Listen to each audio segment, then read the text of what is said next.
Hello दोस्तों, नमस्कार। और आज के सेशन में आप सभी का स्वागत है। हमेशा की तरह हमारे चैनल एजुकेटेड एजुकेशन पे आप सबका स्वागत है। और आज हम पढ़ने वाले हैं लेसन नंबर 6 पॉपुलेशन। तो आज से हम इसकी शुरुआत कर रहे हैं और हिस्ट्री की भी सीरीज जल्द ही शुरू होगी, बिल्कुल टेंशन मत लीजिए। सो लेट्स स्टार्ट। तो सबसे पहले मैं आपको बता दूं कि हमारे पास सिर्फ यही नहीं तो सारे मैप के आंसर्स भी आपके लिए एकदम प्रिंटेड है, मतलब आप इसका स्क्रीनशॉट वगैरह भी ले सकते हैं बाद में और आप अपने बुक्स को कंप्लीट कर सकते हैं। आपके टेक्स्ट बुक में जरूर लिख के ले लीजिएगा क्योंकि एग्जाम में ये पूछे जाते हैं। So let's start. अब देखिए, हमें एक इंट्रोडक्शन दिया हुआ है। Population is an important resource of any country.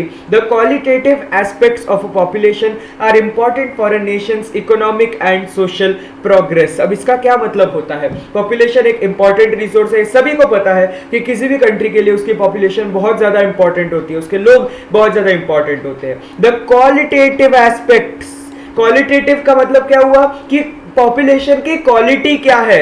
ठीक है, पॉपुलेशन की क्वालिटी क्या है? क्या वो एजुकेटेड है, क्या वो गरीब है, क्या वो मिडिल क्लास है? ऐसी कई सारी चीजें डिपेंड, कई सारी चीजें हैं जिसके ऊपर एक कंट्री की इकोनॉमी, कंट्री की सोशल प्रोग्रेस का मतलब है कि वहां के लोग कैसे, ये सब उसके क्वालिटी पर डिपेंड करते हैं। ये आप सभी को पता होगा, राइट? अगर लोग गरीब होंगे तो कंट्री का इकोनॉमिक नेचर बहुत ज्यादा वीक होगा। अगर लोग अनएजुकेटेड होंगे तो कंट्री का सोशल एस्पेक्ट, मतलब ह्यूमन डेवलपमेंट इंडेक्स के बारे में तो आपने सुना ही होगा, वो नीचे चला जाएगा और पूरी दुनिया में उस कंट्री की क्या हो जाएगी? बेइज्जती हो जाएगी। So that's why it is very very important to have a qualitative population जिसकी क्वालिटी अच्छी है। Okay, so let's study two maps. आपको इंडिया के दो मैप्स दिए गए हैं, इनको थोड़ा सा ऑब्जर्व कीजिए आप। पॉपुलेशन डिस्ट्रीब्यूशन 2011 और पॉपुलेशन डेंसिटी 2011 इसीलिए क्योंकि पिछली बार इंडिया में सेंसस, जनगणना, पॉपुलेशन का जो कैलकुलेशन होता है वो 2011 में किया गया था। सो let's start with the map. तो देखिए, मैप में पहले मैप में आपको डॉट मैप दिया गया है, जैसा कि आपको बताया 1 dot is equal to 2 lakh people बताया गया है। आपकी टेक्स्ट बुक में आपको और शार्प दिखेगा अगर आप देखें तो उसके अंदर आपको क्या दिया गया है? यहाँ पे आप देख सकते हैं, ये यहाँ पे सबसे ज्यादा हमें डॉट्स का कंसंट्रेशन दिख रहा है इस एरिया में। So as you know this is Punjab, Haryana, Delhi, फिर उसके बाद उत्तर प्रदेश आता है, यहाँ पे बिहार आता है, झारखंड आता है, इस साइड पे वेस्ट बंगाल आता है, राइट? तो ये सारे स्टेट्स में हमें जो पॉपुलेशन डिस्ट्रीब्यूशन है वो काफी ज्यादा डेंस दिख रहा है, बहुत सारे लोग रहते हैं यहाँ पे। Even in this map you can see the population density is more in these states. Correct, ये जो डार्क कलर आपको दिख रहा है। And even in the southern states आपको दिख रहा है जो डॉट्स है और जो यहाँ पे कलर है ये ज्यादा डेंस, ज्यादा डार्क दिख रहा है आपको, राइट? तो इससे हमें एक ऑब्जर्वेशन मिल गई। अच्छा, दूसरी ऑब्जर्वेशन अगर हम देखें तो आप यहाँ पे देख सकते हैं कि यहाँ पे ये जम्मू कश्मीर में, यहाँ पे this is the Himachal Pradesh and Uttarakhand है ये। इवन जो ये वाले स्टेट्स है जैसे अरुणाचल प्रदेश हो गया, ये आसपास के स्टेट्स इसके ये है मिजोरम, ये सारे स्टेट्स है यहाँ पे पॉपुलेशन बहुत ज्यादा स्पार्स है। इवन अगर आप ये मैप देखें इसके अंदर आपको एकदम लाइट कलर में ये सब स्टेट दिखेंगे, राइट? तो ये इसीलिए है क्योंकि यहाँ पे बहुत ही कम लोग रहते हैं। So you can say the population density is lesser in these areas. अच्छा, आप थोड़े से क्वेश्चंस देखते हैं। आपको यहाँ पे दिया हुआ है study the maps in figure 6.1a and 6.1b and answer the questions. तो पहला क्वेश्चन है states with highest population density. तो अगर आप देखें यहाँ पे हाईएस्ट पॉपुलेशन डेंसिटी का मतलब हो गया मोर देन 500 पीपल। तो मोर देन 500 पीपल में आपको कौन से दिख रहे हैं? Punjab, Haryana, New Delhi, Uttar Pradesh, Bihar, West Bengal, you can see Tamil Nadu and Kerala. ये सारे स्टेट्स की जो पॉपुलेशन डेंसिटी है वो हाईएस्ट है। तो यहाँ पे आपको आंसर दिख जाएगा वेस्ट बंगाल, बिहार, पंजाब, हरियाणा, उत्तर प्रदेश, केरला एंड तमिलनाडु। वैसे दिल्ली एक यूनियन टेरिटरी है इसलिए स्टेट्स में हम दिल्ली को इंक्लूड नहीं करेंगे। ओके, ये हो गया आपका फर्स्ट क्वेश्चन का आंसर। फिर सेकंड क्वेश्चन आपको दिया है states with lowest population density. तो देखिए एकदम सिंपल है, इस 6.1 टू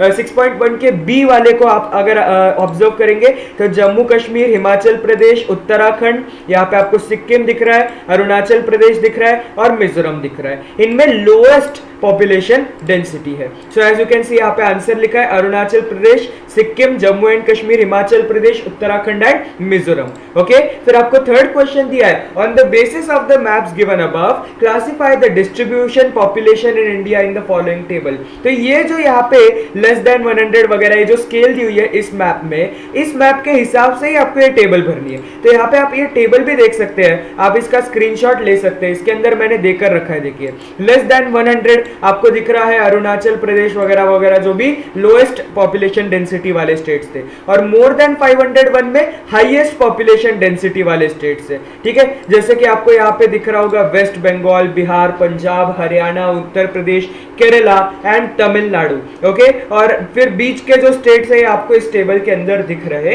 हैं। ओके, तो ये आपको मैप देखकर ही समझ में आ जाता है, और ये मैप्स एग्जाम में आने की बहुत ज्यादा संभावना आती है, तो इसीलिए अच्छे से पढ़िएगा जरूर। Now correlate the climate and physiography of India with its population distribution and right a note on it. तो हमने जो फिजियोग्राफी पढ़ा है, जो क्लाइमेट पढ़ा है इंडिया का, इस पर बेस्ड आपको पॉपुलेशन डिस्ट्रीब्यूशन के ऊपर एक नोट बनाना है। तो जैसा कि आपको पता है, आपको ये नोट यहाँ पे दिख रहा है, मैंने बनाया हुआ है यहाँ पे, मतलब आपके लिए लाया हुआ है। इसके अंदर देखिए हमने फर्स्ट पॉइंट क्या लिखा है, climate and population distribution are closely interrelated. जो क्लाइमेट होता है, जो पॉपुलेशन डिस्ट्रीब्यूशन होता है, ये दोनों काफी इंटर रिलेटेड होते हैं। क्यों?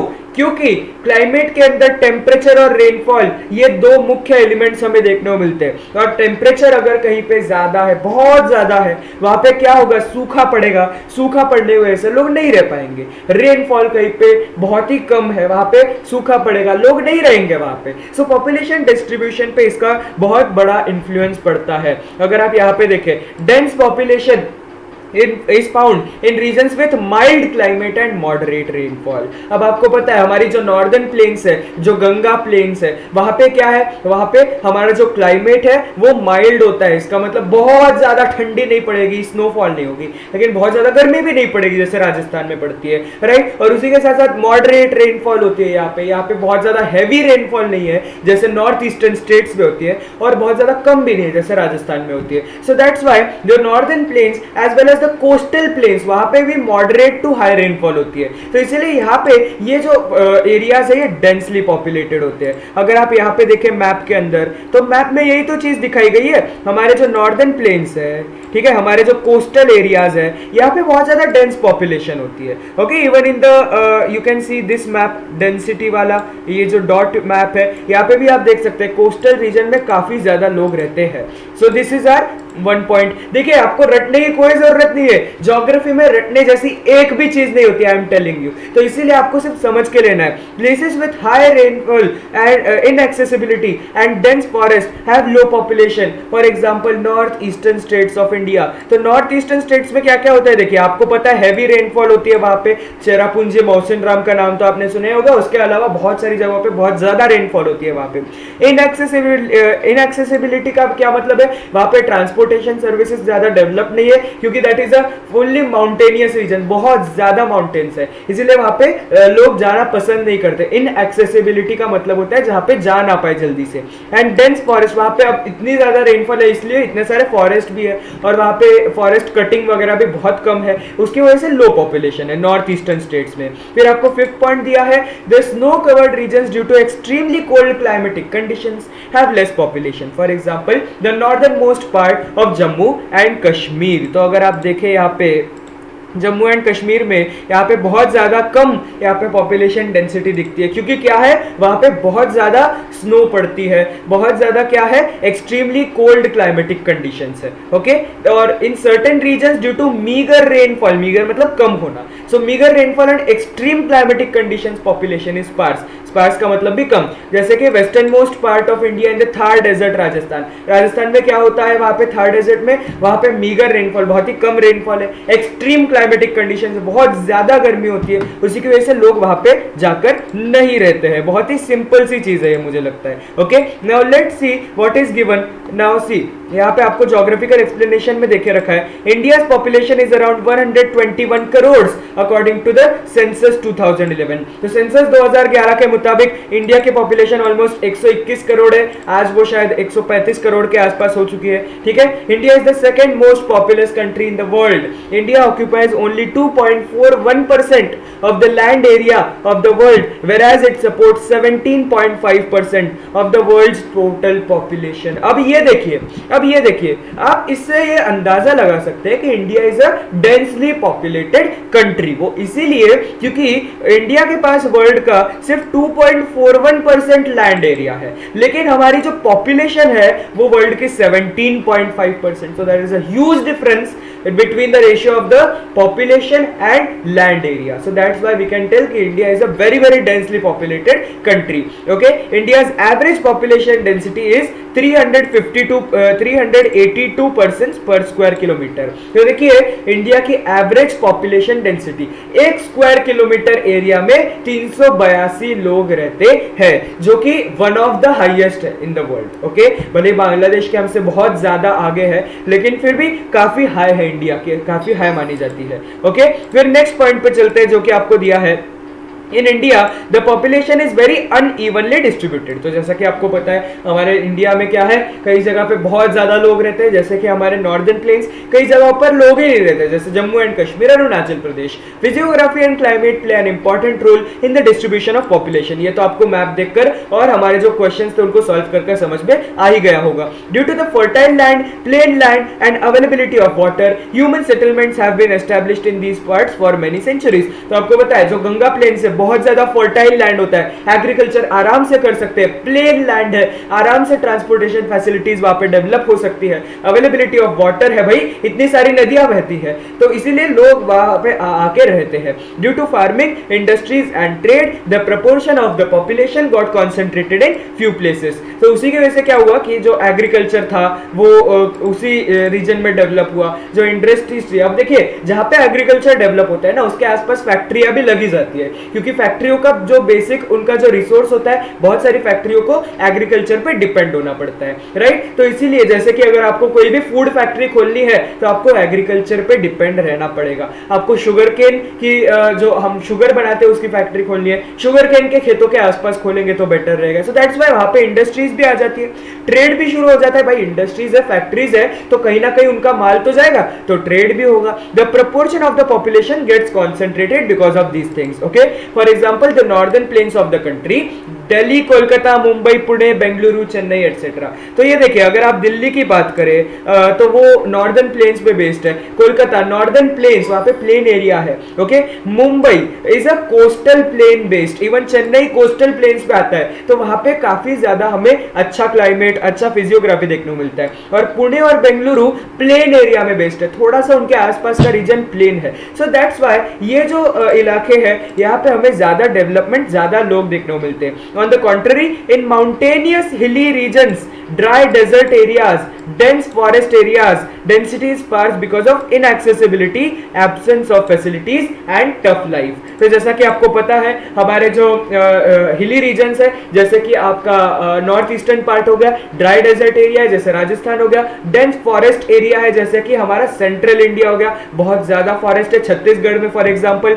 Density is sparse, not a very dense region, वहां पे थोड़ा सा स्पार्स है, मतलब थोड़े दूर दूर है लोग, because of inaccessibility, absence of facilities and tough life. तो भाई इनएक्सेसिबिलिटी है, भाई जहां पे माउंटेन है वहां पे ट्रांसपोर्टेशन फैसिलिटी कैसे होगी, एब्सेंस ऑफ फैसिलिटीज। अब वहां पे आके लोग अपनी फैक्ट्रियां क्यों बसाएंगे, फैक्ट्रियां नहीं बसाएंगे तो वहां पे क्या होगा, ट्रांसपोर्टेशन के लिए ज्यादा पैसा खर्च करना पड़ेगा और लोगों को चीजें महंगी मिलेंगी। एंड टफ लाइफ का मतलब ये है कि कोई भी चीज करने जाओ ना तो तुम्हें काफी ज्यादा दिक्कतें उठानी पड़ती है। अगर आप एक शहर में रहते हो जैसे कि मुंबई, पुणे, तो आपको आराम से कहीं भी स्टोर में गए आपको खाना मिल गया, लेकिन अगर वहां पे पॉपुलेशन स्पार्स है, लोग दूर दूर रहते हैं, तो आपको एक सीधे स्टोर में जाने के लिए आपको बहुत दूर जाना पड़ेगा। सो दैट्स व्हाई यहाँ पे लोग कम रहते हैं। सो आई होप आपको इंडिया के बारे में समझ में आ गया होगा। अब ब्राजील के आपको यहाँ पे कुछ मैप्स दिख रहे हैं, इनको आप ध्यान से ऑब्जर्व कीजिएगा और आप थोड़ा सा फिजियोग्राफी के बारे में भी सोचिएगा। तो आपको याद होगा कि यहाँ पे है अमेज़न रिवर बेसिन और उसके आसपास है Amazon rain forest, if you remember, right. और ये है हमारे कोस्टल प्लेन्स जहां पे आराम से लोग रह सकते हैं, अगर आपको याद है। तो इसीलिए यहाँ पे हमें ये सब देखने को मिलता है कि जो पॉपुलेशन डेंसिटी है वो यहाँ पे स्पार्स है। आपको याद होगा कि यहाँ पे हाईली इनएक्सेसिबल रीजन है, यहाँ पे लोग नहीं जा पाते हैं बिकॉज बहुत ज्यादा फॉरेस्ट है, वहां पे जाना बहुत ही मुश्किल होता है, right? So that's why this happens.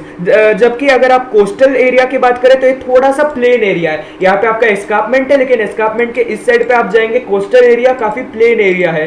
So that's why लोग आराम से आ जा सकते हैं, ट्रेड यहाँ पे बहुत ज्यादा है, दूसरे देशों की शिप्स वगैरह आ सकती है। So that's why these are the densely populated regions. अगर आप राइट साइड का मैप देखें तो इसके अंदर भी आप देख सकते हैं साओ पाउलो, रियो दे जनेरियो, ओके, फिर उसके बाद जो ऊपर वाले रियो ग्रांडे दे नॉर्ते, ये सब जो प्रोविंसेस है, इवन आलागोआस, ये सब जो प्रोविंसेस है, यहाँ पे काफी ज्यादा लोग रहते हैं because of these facilities. Okay, तो अब हम क्वेश्चंस का आंसर देते हैं। जैसे कि आपको पहला क्वेश्चन दिया है, in which area is population greatly concentrated, तो आपको पता है Rio de Janeiro, Sao Paulo में बहुत ज्यादा अच्छे से पॉपुलेशन डेंसिटी आपको देखने को मिलती है। So you can say population is greatly concentrated in the south eastern part of Brazil. भाई ये वाला पार्ट क्या है, ये साउथ और ईस्ट को मिलाकर ये बनता है साउथ ईस्ट, तो ये साउथ ईस्टर्न रीजन है, right? So that's why you can say south eastern region में आपको दिख रहा है। ठीक है, सेकंड क्वेश्चन देखते हैं, in which area is the distribution of population sparse.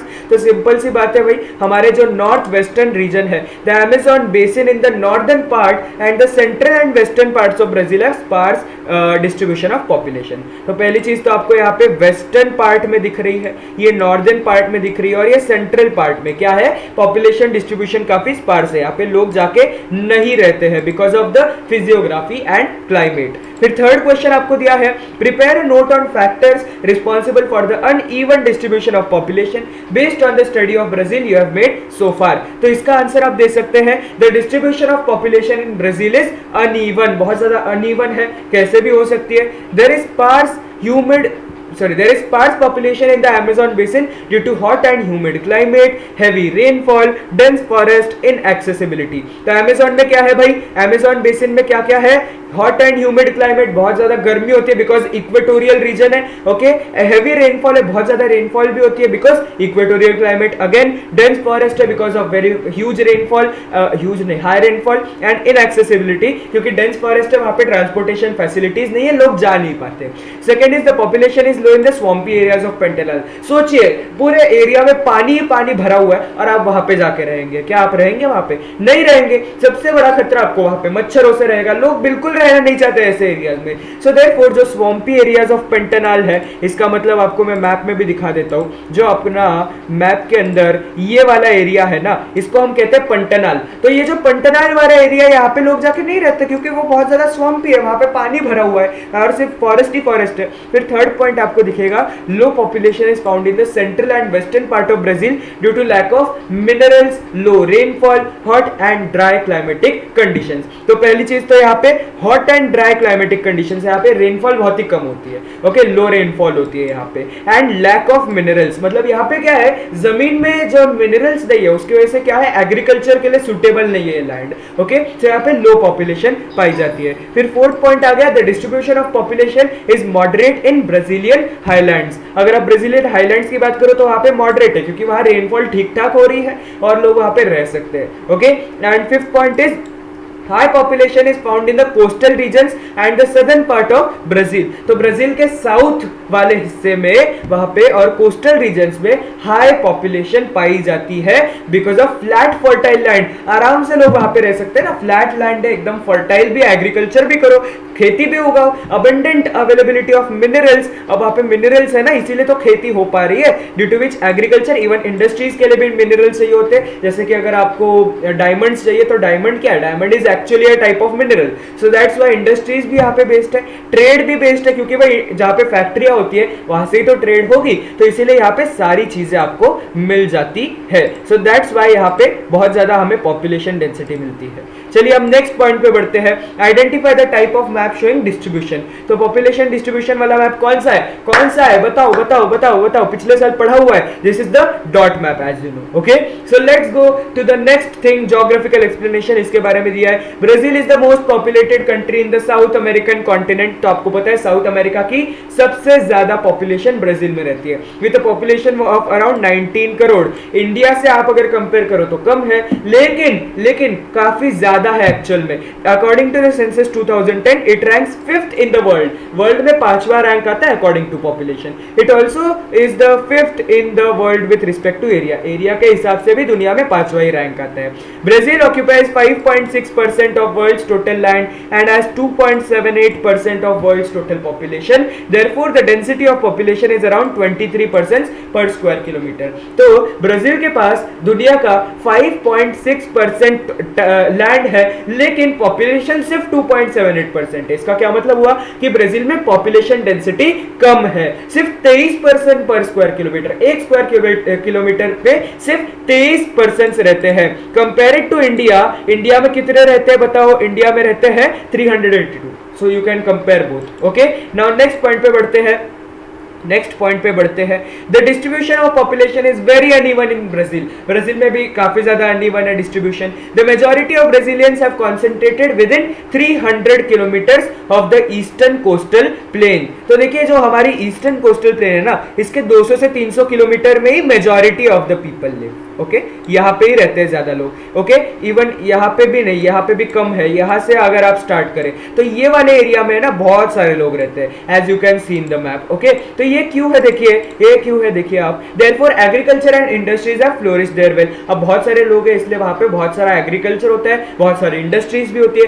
As a result higher density of population is found here. On the other hand the interior in the Amazon basin is very sparsely populated. तो जो अंदर जो Amazon basin आपको दिखता है बहुत ज्यादा sparsely populated है, बहुत ही कम लोग रहते हैं because of as you know unfavourable climate, heavy rainfall, inaccessibility and dense forest. Okay, these are the barriers to development of human settlements here. Therefore settlements occur only in few places in the Amazon river basin. तो Amazon river basin में बहुत ही कम जगहों पर जो हमें settlements देखने को मिलते हैं, जैसे कि ये, ठीक है, ये है मनाउस, और मनाउस में हमें सेटलमेंट्स देखने को मिलते हैं। This is the only major city in the Amazon river basin. बाकी जगहों पे तो बहुत ही कम लोग रहते हैं। Okay, next is the central and western part of Brazil is less populated. तो जैसा कि आप देख सकते हैं जो सेंट्रल पार्ट है, जो वेस्टर्न पार्ट है, वो सब बहुत ही कम लेस पॉपुलेटेड है। The density of population in the highlands of Brazil is moderate. तो जो हाईलैंड्स है इस एरिया में, ये मॉडरेट आपको डेंसिटी यहाँ पे देखने को मिलती है, as you can see in the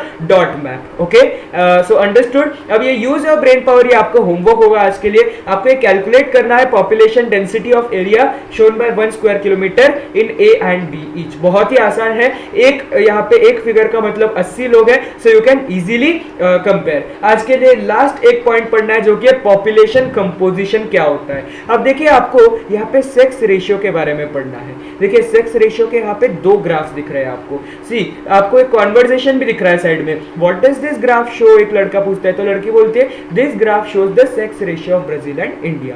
Brazil और इंडिया का सेक्स रेशियो दिखाता है। अब ये क्या होता है? What is sex ratio? आपने पिछले साल ये पढ़ा हुआ है। Sex ratio means the number of females पर 1000 मेल्स इन अ रीजन। तो हर 1000 मर्दों में कितनी औरतें हैं वो यहाँ पे ग्राफ में दिखाई देता है। तो अगर आप ब्राजील का मैप देखें तो इसके अंदर ब्राजील का ग्राफ देखें तो इसके अंदर आप देखते हैं ये 1961 से 2011 तक का ग्राफ है। तो पहले सेक्स रेशियो 1000 के ऊपर ही था पहले से ही, मतलब ब्राजील में सेक्स रेशियो काफी अच्छा है और ये ऊपर जाता ही जा रहा है। ये 1100 तक पहुंचने वाला है। मतलब हर 1000 क्या कह सकते हैं 1000 आदमियों के लिए 1100 महिलाएं। So that is called as a favourable sex ratio. क्योंकि दुनिया में अगर आप देखें तो मेजॉरिटी ऑफ द देशों में क्या दिखता है आपको? सेक्स रेशियो 1000 से कम होता है। वहां पे औरतें कम और मर्द ज्यादा होते हैं, क्योंकि because of the gender inequality. Specially in India अगर आप देखें तो इंडिया में सेक्स रेशियो पहले से ही कम रहा है। आप देख सकते हैं 940, ये तो कम हो गया था 1971 में, उसके बाद वापस 1991 में कम हो गया और अब ये थोड़ा सा स्टेबलाइज होकर 940 960 तक पहुंच रहा है 2011 में।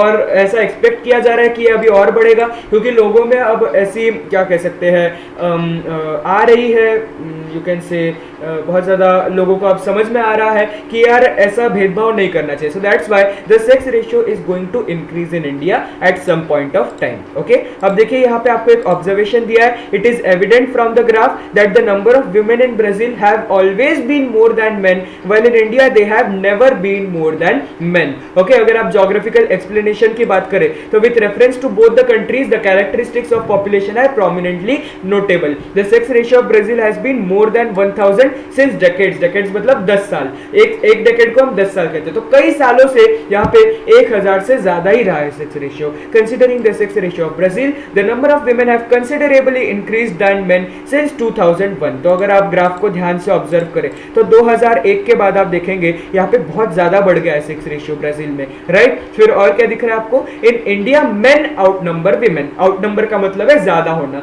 तो मेन विमेन से ज्यादा है इंडिया में. In India we see fluctuations in the sex ratio since few decades. Fluctuation मतलब नीचे जाना, तो सेक्स रेशियो कई जगहों पर हमें नीचे जाता हुआ भी दिख रहा है. There has been a slight increase in the sex ratio after 1991. तो ऐसे छोटा सा हमें इंक्रीज दिखा है और ये इंक्रीज अब बड़ा भी होने वाला है. ये आपको याद रखना चाहिए क्योंकि गवर्नमेंट ने काफी सारी स्कीम्स चलाई है, लोगों के मन में अवेयरनेस आ चुकी है.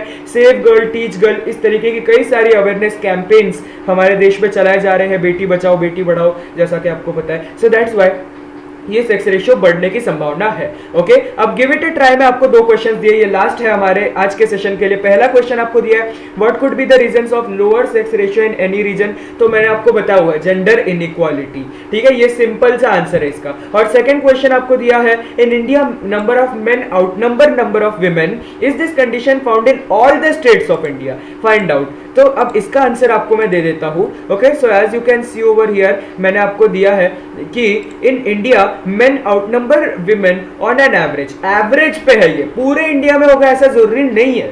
ठीक है, ये एक एवरेज है. केरला में विमेन आउटनंबर मेन, केरला में औरतें ज्यादा मर्द कम है. ओके, सो केरला का सेक्स रेशियो 1084 फीमेल्स पर 1000 मेल्स है. इसका क्या मतलब हुआ? केरला का सेक्स रेशियो काफी हाई है अकॉर्डिंग टू द 2011 सेंसस. तो अब देखिए आपको एक और चीज बता देता हूँ कि सबसे लोएस्ट सेक्स रेशियो बिहार में है, क्योंकि बिहार में आपको पता है रूरल पॉपुलेशन बहुत ज्यादा है, गांव के लोग बहुत ज्यादा है, उनके मन में अभी भी अंधविश्वास फैले हुए वैसे तरीके के, इसीलिए वहां पे अभी भी हमें सेक्स रेशियो कम देखने को मिलता है. Okay, so thank you so much for watching. आज के सेशन में इतना ही. कल के सेशन में हम एज एंड सेक्स पिरामिड क्या होता है, पॉपुलेशन ग्रोथ रेट क्या होती है और लाइफ एक्सपेक्टेंसी क्या होती है, ये सारी चीजें पढ़ेंगे. इवन लिटरेसी रेट भी हम पढ़ लेंगे. So thank you so much for watching and धन्यवाद और बाय बाय.